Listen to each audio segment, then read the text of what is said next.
วันที่19 เมษายน 2025 นี้ก้อนกำลังสวนสนามกองทัพประชาชนลาวได้เดินทางฮอดด่านสากลลาวเบา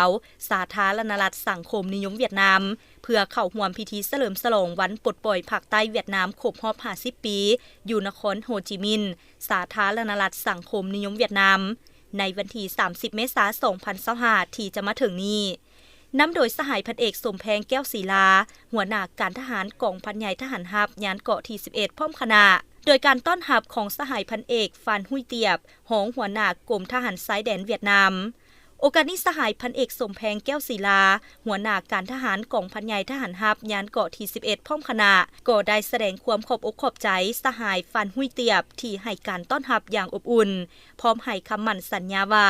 จะทุ่มเททุกเหือแหงนำพาซี่นำก้อนกำลังสวนสนามกองทัพประชาชนลาวที่จะเข้าร่วมเดินขบวนสวนสนามในพิธีเฉลิมฉลองวันปลดปล่อยภาคใต้เวียดนามครบรอบ50 ปีให้สำเร็จตามการจัดตั้งขันเทิงมอบหมายให้ได้รับมรรคผลสูง